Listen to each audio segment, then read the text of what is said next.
draft night. It's the land of hopes and dreams. For clubs that expend the resources into the recruitment process, they live in the hope that these young men will fulfill their potential and help to drive their teams towards success.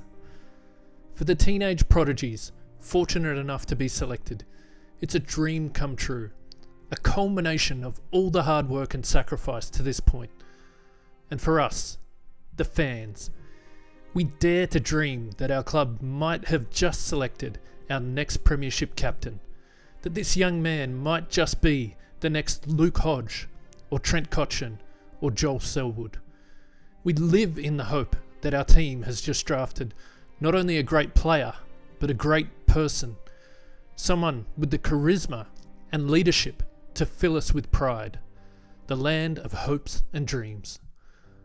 The reality is that draft picks are only as good as the club making the selections. It really doesn't matter how many top 20 picks a team has over a 5-year period. All that matters is how consistently they pick the best talent available with those selections.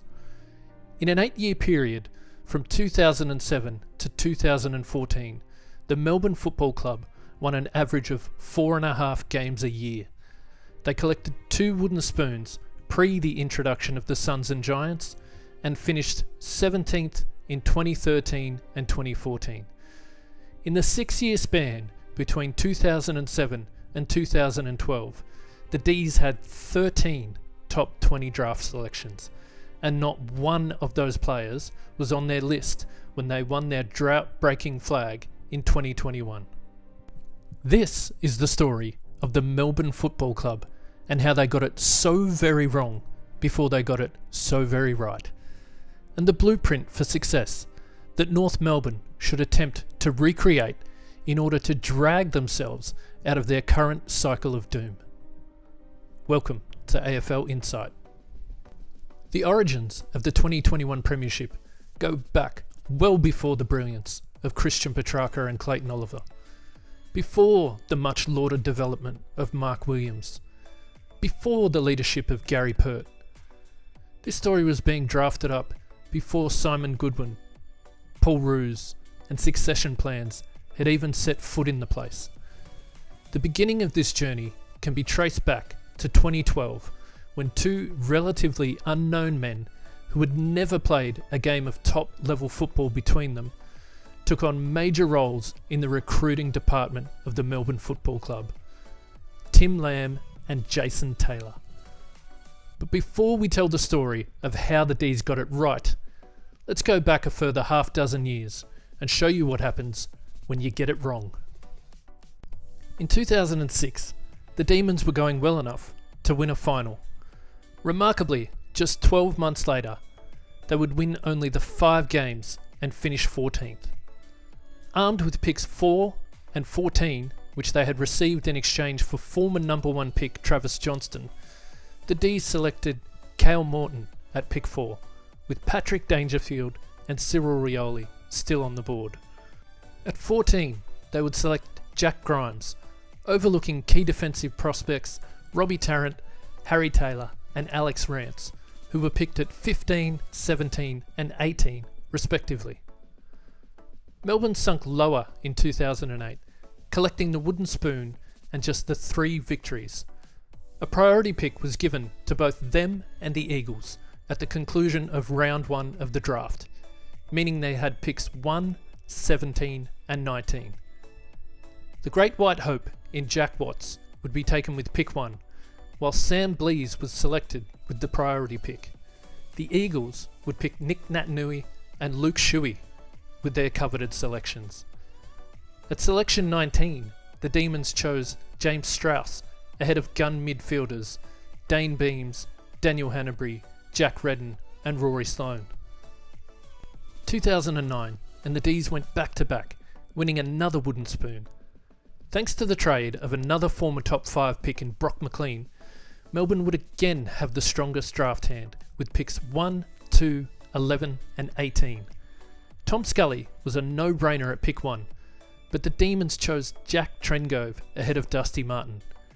They would further botch the draft by taking Jordan Gisberts and Luke Tapscott with their subsequent picks, meaning they overlooked Nat Fyfe, who was taken at pick 20, 4 times. It was not all doom and gloom, with the D's taking a punt on a raw and skinny ruckman named Max Gawn with pick 34. Can you imagine if they had taken Scully, Dusty, Fyfe and Gawn in the one draft? My goodness. In 2010, the Demons began to improve and won 8 games, finishing 12th. Again, they would waste their first round pick by selecting Lucas Cook with pick 12. Premiership players Isaac Smith, Cam Guthrie and Jack Darling would all be selected in the next dozen or so picks. 2011, and Melbourne would again win 8 games and have the 12th pick in the draft. This time, they would trade it to Brisbane for their troubled Mitch Clark. The Lions would select Sam Docherty, whilst Taylor Adams, Devon Smith and Brandon Ellis were the next 3 selections. Clark had limited impact at the D's and would be traded later to the Cats. 2012 was a nightmare for the Demons. Not only had they lost former number 1 pick Tom Scully to the expansion Giants, but they had also tumbled back down the ladder, winning just 4 matches and finishing 16th. For losing Scully, Melbourne would receive first round compensation after their first pick, which could be activated in any of the seasons 2012, 13, 14 or 15. Given they already had pick 3, they chose to activate straight away.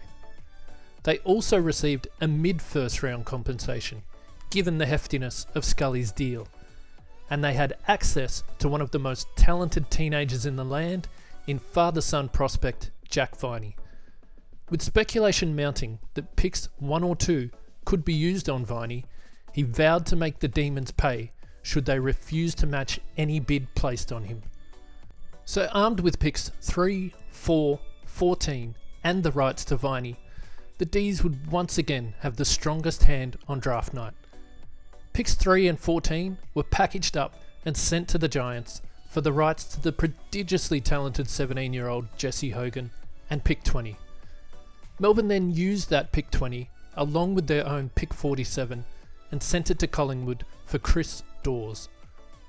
With pick 4, the Demons would select young South Australian Jimmy Toumpas. The next 3 picks would progress into All Australians, with the Dogs taking Jake Stringer and Jack McRae, whilst the Power would take Viney's best mate, future Brownlow medalist Ollie Wines. A bid for Viney came shortly thereafter, meaning the D's only had to part with their second round pick to secure him. A bargain if ever there was one. And there you have it, 13 top 20 selections, none of whom would go on to taste premiership success. Now, whilst I'm aware that you could perform this exercise with just about any club in the land and come up with some shocking oversights, I think it's fair to say that the D's had far more misses than hits, which stalled any progression that they should have been making. During that exact time span, the Tigers were also notoriously bad, and had it not been for a Jordan McMahon kick after the siren, it would have been the Tigers who collected 2 wooden spoons throughout this period. But Richmond had just the 8 top 20 picks in this era, and whilst they too had a couple of misses in Ty Vickery, Ben Griffiths, and arguably Reece Conker, they absolutely nailed the picks that brought them in Premiership skipper Trent Cotchin, 3-time Norm Smith medalist Dusty Martin, generational defender Alex Rance, the underrated Nick Vlostone, who is still dominating as an intercept defender, and important role player Brandon Ellis. The foundations of a triple premiership dynasty were selected during that tumultuous time in Richmond's history, and this is why I reiterate that draft picks are only as good as the people selecting them. When Melbourne decided to put their future in the hands of Tim Lamb and Jason Taylor, it changed everything. The duo have hardly put a foot wrong in the decades since, so let's dive in and reminisce on how they would correct the mistakes of the past while simultaneously picking the eyes out of the draft. The 2013 season would prove to once again be disastrous on the field, as the D's won 2 games and finished 17th. Former top 5 pick Colin Sylvia walked in free agency, leaving Melbourne armed with picks 2, 20 and 23 in what many considered to be a super draft. But these new blokes were smart and knew that it was no good having another bunch of talented teenagers if they had no veteran leadership to learn from. Hard-nosed inside mid Daniel Cross, a man with a reputation for having a psychotic work ethic on the training track, had fallen out of favour at the rebuilding Dogs and walked through the door for free. The compensation they received for losing Colin Sylvia in pick 23 was traded to Adelaide for the hard-bodied Bernie Vince, whilst in the boldest move of all, they traded back in the draft, giving up the highly coveted pick 2 and pick 20 to the Giants for another inside mid in Dom Tyson, pick 9, which they would use on the sublimely skilled Christian Salem, and pick 53, which they used to select speedster Jaden Hunt. Another hard-at-it bull in James Harms would then be added in the rookie draft. Now, like I said, this draft was stacked. The D's could have taken Josh Kelly and Matt Crouch, or the Bont and Zach Merritt, but they instead prioritised veteran leadership and stronger bodies that could teach a young Nate Jones and Jack Viney how to be not only professional but influential footballers over more precocious young talent on their list. And the thing is, when you have a great recruitment team, you can always find more young talent, which the D's would do just 12 months later. 2014 was another trying year, and Melbourne finished 17th again, doubling their win tally to 4. Gun defender James Frawley was another to abandon ship, leaving for the Hawks in free agency, which would land the D's pick 3 as compensation. Armed with picks 2, 3 and 23, their gun recruiting staff wouldn't miss. 2 and 3 would be used on gun midfielders and high character personalities in Christian Petrarca and Angus Brayshaw. Needing a replacement fullback, the Demons would send pick 23 to the Giants for Sam Frost and picks 40 and 53, which they would use on Alex Neil-Bullen and Oscar McDonald. In 2015, Melbourne would begin its rise up the ladder. 7 wins and a 13th place finish was an improvement. Having quickly identified that he didn't suit their needs, top 5 pick from just 3 years earlier, Jimmy Toumpas, was shipped off to Port for a measly second rounder. Armed with pick number 6, the D's would again be aggressive with their strategy and traded pick 6, the 29 they received for Toumpas, and their own future first round pick to the Suns for picks 3, 10 and 43. They had moved up to select yet another hard-bodied inside mid in Clayton Oliver. Not content with that, the Demons then on-traded picks 10 and 43 to the Giants for Tom Bugg and pick 7, which they would use to select Sam Wiedemann, a young key forward to pair alongside Jesse Hogan. The pick 10 they traded would eventually end up with the Blues, who selected Harry Mackay, whilst Charlie Curnow was taken just a few picks later. A rare miss from the D's recruiting department, overlooking 2 Coleman medalists, although admittedly, by the conclusion of the 2018 final series, Wiedemann had shown just as much promise. Continuing their trend of adding mature-aged big bodies, the Demons would trade their own second rounder, pick 25, to the Bombers for Jake Melksham. 2016, and things were starting to progress nicely. Melbourne would win 10 games and finish 11th, their highest ladder position in a decade. Having traded away their first round pick the previous year, the D's decided to add yet more experienced campaigners to help nurture their young talent, trading a second and fourth round pick to secure Michael Hibberd, whilst the third and fourth were enough currency to trade for 4-time premiership player Jordan Lewis. Improvement was appearing to be linear, as the Demons won 12 games and just missed the finals in 2017. and it was this next 3 off-seasons that really set them up for their premiership run. With an abundance of assets in their midfield, a gun ruckman, and 2 potential young key forward prospects in hand, Melbourne identified that they needed to address their key defensive posts as well as role players to cover the rest of the ground and support their emerging superstars. Stocked with picks 10, 29 and 48, the D's would send pick 10 along with their future first and fourth to the Crows for Jake Lever, a future third and pick 35, which they would use to select Harrison Petty. As was the case just 2 years previous, Melbourne would send another former top-end pick to the Power in exchange for their second rounder. Jack Watts, the number 1 selection, was gone, and in his place, the Demons would use pick 31 to select Bailey Fritsch. At pick 29, they took small forward Charlie Spargo, meaning they had added 4 future premiership players in the space of 1 off-season. In 2018, the Melbourne Football Club would taste final success for the first time in a dozen years, yet they still did not rest on their laurels. This group was not content with a prelim final. They wanted the ultimate success. Having 0 draft capital, thanks to finishing higher up on the ladder and trading their first rounder to secure Jake Lever the previous year, the D's first selection was not until pick 36. Still, they somehow managed to walk away with 3 more future premiership players. The other crown jewel from their previous era in Jesse Hogan was sent to Fremantle for picks 6 and 23.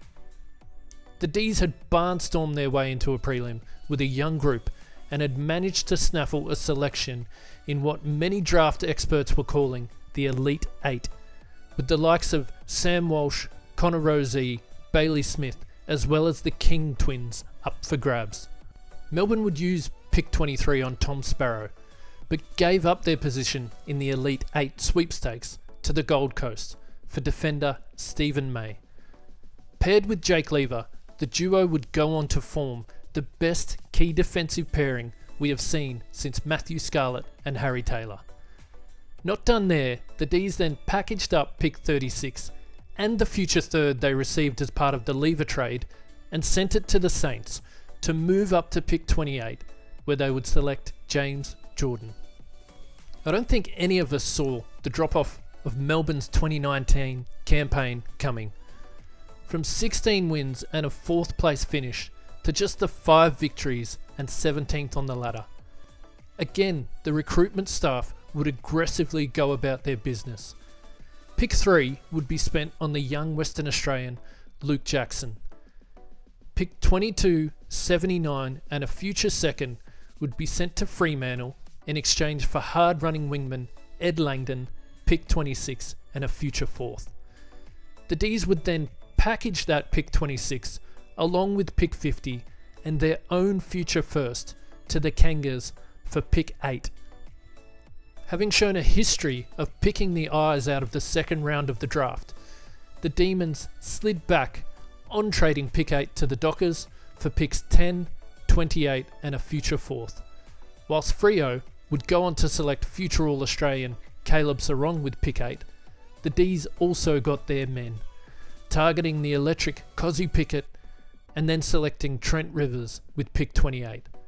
4 more future premiership players secured, bringing the tally to 11 over a 3-year period to add to their core group of Gawn, Viney, Petrarca, Salem, Brayshaw and Oliver, who were all starting to have a significant influence over the competition. Just incredible drafting and list management strategy. The puzzle pieces were completed after a 9th place finish in 2020, when in a whirlwind of draft moves, the D's were able to secure established goal kicker Ben Brown from the Kangas and Jake Bowie with pick 18. Now, if that doesn't prove my point of quality over quantity, then nothing will.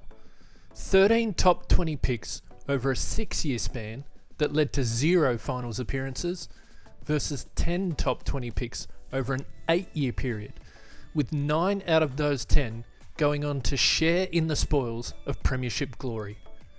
But this only illustrates one part of the story. It's what the Melbourne recruiters were able to do with picks 20 to 40 that really set them up to succeed. Of the 12 second rounders used to pick or trade in that same time span, 10 would end up premiership players, whilst an 11th in Jake Melksham remains on their list. What this equates to is a staggering hit rate of 91%, with Sam Wiedemann and Jay Kennedy Harris the only missteps from 22 top 40 selections in an 8-year period. The previous recruitment regime had a hit rate of, if we're being generous here, around 38%. And this is just with the top 20 picks, with Hogan and Scully the only gun players, whilst Watts, Grimes and Trengove were serviceable. The remaining 8 had little to no impact at all. So whilst I'm not being dismissive at all of the roles of people like Goodwin, Choco, Pert, Richardson, because it really does take an entire club alignment to create success, none of it is possible without that 91% hit rate from these two relative unknowns and the team around them. And so this leads us to North Melbourne and their current plight. As it so often does, the chatter has once again shifted to priority picks, and whether an additional pick at the top of the draft will speed up the Kangas' progression. It won't. Unless the right people are making those picks or coming up with the strategies to maximise their currency, then it won't make a lick of difference.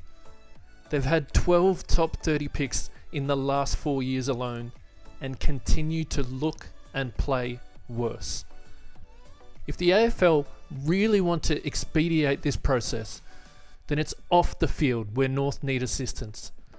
The draft is already compromised enough as it is.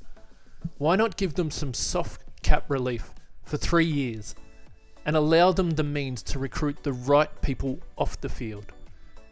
Stephen Wells has served the Geelong Football Club exquisitely for 40 years and has hardly put a foot wrong. He trained Andrew Mackie up to take his position and now has a lesser role. Why not give him extra incentive to serve the game even further and do the same for North and show them how to do it properly? How about Jason McCartney, a former favourite son who helped build the Dogs a premiership list before moving to the Giants and helping with their ascension into a powerhouse? Perhaps he could be reunited with Simon Dalrymple, who acquired the Dogs' talent before moving on to do the same with the Swans. Or what of the two men who were the focus of this video, in Tim Lamb or Jason Taylor? Could one or both be swayed over by some extra money in their pockets and the thrill of the challenge at hand? With the right people identifying and selecting the talent, then development and coaching is the next obvious progression that requires upgrading. Young midfield talent needs to be taught how to be hard and tough and skillful. And who better than the guy who already has 2 young All-Australians in Brayshaw and Sarong under his tutelage in Joel Corey, a man who also oversaw the development of the Bont, Libba and Jack McRae into premiership champions. Do whatever it takes to get him. Melbourne are having one of the best defensive statistical profiles we have ever seen this season, and have been so strong in this area for years now. The steady and underrated hand of Troy Chaplin has guided this area of the ground for the D's since 2016. Who else would be better equipped to teach these young roos? And what about a gun assistant? Someone right on the verge of a senior coaching gig, or who has had previous experience in the top job. Melbourne snaffled Mick Walter, the Pies took Brendan Bolton. Give them the means to attract and recruit a Mark McVeigh or an Ash Hansen type. Even further than that, there are strong football people surrounding these coaches in great teams. Go and get a Leon Cameron or Justin Lepage type to strengthen the support around Clarkson and Viney. A partial and momentary subsidy in 1 or 2 of these off-field departments to enable them to attract and compensate the best minds in the game would do more for the North Melbourne Football Club than any amount of draft picks could ever do. At the moment, Clarkson is surrounded by Lee Adams, Xavier Clark and Jed Adcock, whilst the recruitment team is headlined by Will Thursfield, Brady Rawlings and Scott Clayton, who should never be allowed anywhere near any football club. Remember back to that 2007 draft where the D's took Cale Morton at pick 4 with the likes of Danger, Cyril, Tarrant, Taylor and Rance still on the board? Well, the Dogs had the next pick in the draft and took Jared Grant. The man in charge? Scott Clayton. Clayton rated Grant as the third best prospect behind picks 1 and 2, Matty Cruiser and Trent Cotchin, boldly stating, "If Jared Grant's not the best player after them, then I'll swim to Williamstown from here." Well, he soon swam to the Gold Coast, where he put together a list that still hasn't made the finals, before escaping across the Nullarbor to the Eagles after their flag and the start of their decline, and now to North. The stench of loss follows this bloke wherever he goes. To me, the level of top tier talent off the field that the Kangaroos have surrounded Clarkson with is just not good enough and needs to change. They need to be bold. Melbourne were not afraid to cut their losses and ship off players with top 5 talent in Tompus, Hogan and Watts. Jack Watts was a massively hyped number 1 pick who was supposed to be a generational forward. He kicked 143 goals in 153 games. He was traded for pick 31, Bailey Fritsch, a player who came in with no hype and has kicked 232 goals in just 134 games. This season he will likely move past Jeff Farmer and David Schwartz on the D's goal-kicking list. Do the Roos have the same level of gumption to do something similar with a Cam Zurhaar? At the end of the 2016 season, the D's had just 9 of the 23 players required to win the flag. Of those 9, only 3 in Gawn, Viney and Tom McDonald were consistent at senior level players.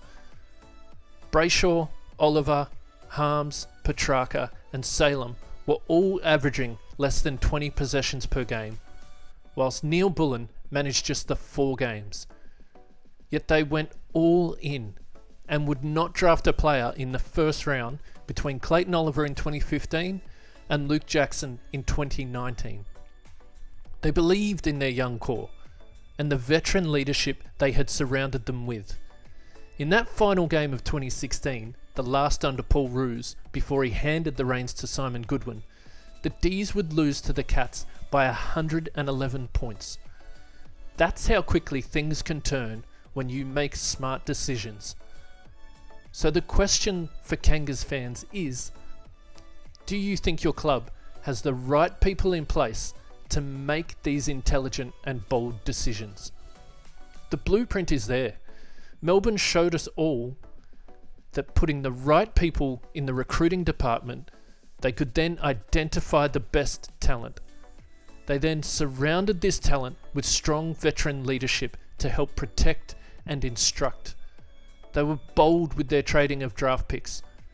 With no fear, they would identify their targets and move up or down the draft to acquire them, regardless of the sacrifice or surplus in picks it brought them.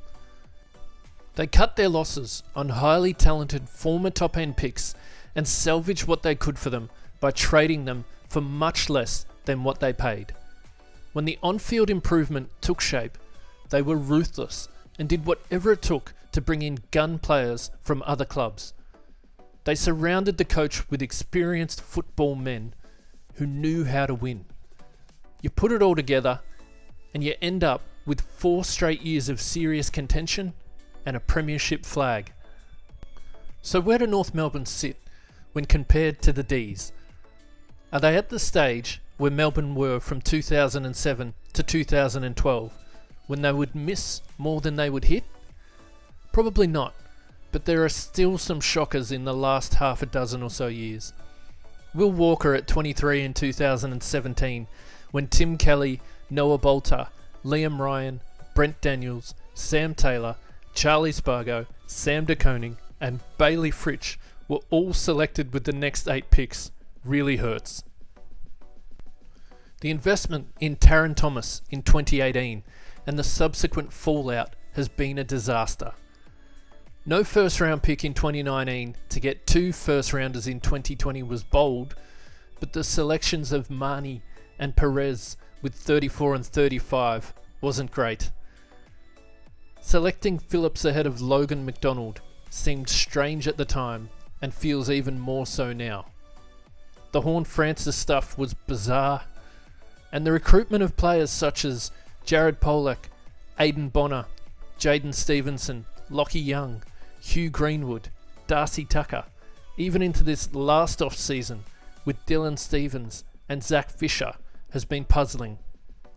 The shining light is that they also have quite a few potentially influential players.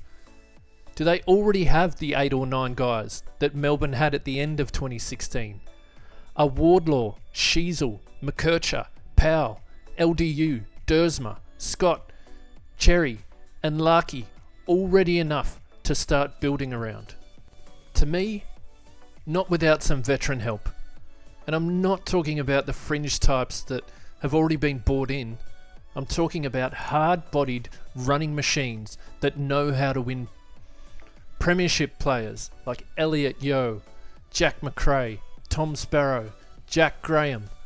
Guys who aren't washed up and still have a lot to offer and will push North's young talent to reach their potential. Fast track this thing. Be ruthless. If Zurhaar and LDU want out, don't let the door hit them on the way out.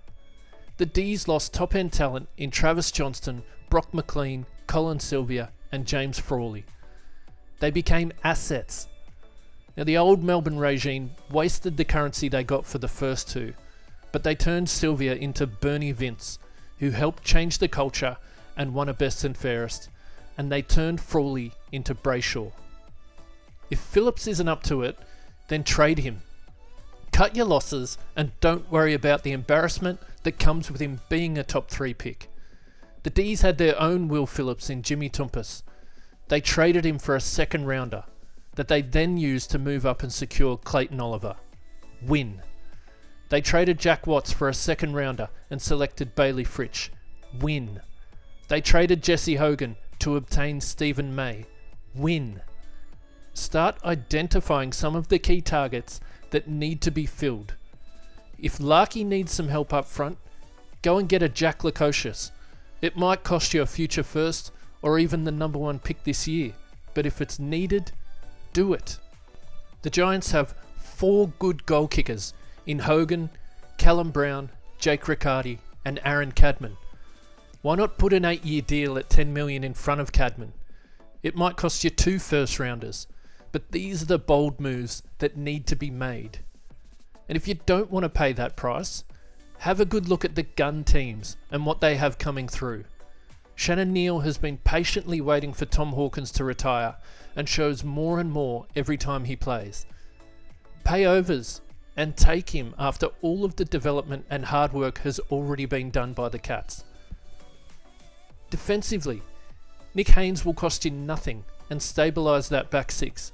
Get him in. He's played in so many big games. Lewis Melican may not be a big name, but he is better than anything you have and will help until Dawson develops. Buku Kamas has been outstanding as a mid-sized interceptor. The Dogs were lucky to keep him last off-season, and he signed just a 1-year deal. Give him 5. Package him up with Jack McRae, and give the Dogs the future first you get for Zurhaar, but only if the Dogs pay part of McRae's wage. Be ruthless with the assets you have, North, and I guarantee you'll be out of this thing in no time. The possibilities really are endless. The blueprint for success is out there. The Kangas just need to have the right people in place to maximise these assets they have, and football in September won't be far away at all. Melbourne fans waited 57 years for their club to finally get it right again. Follow their lead, North Melbourne. They did it the right way and went from a laughing stock to a juggernaut. You can too. Thanks for watching AFL Insight. If you like this sort of content, please be sure to like and subscribe. We'll see you next time.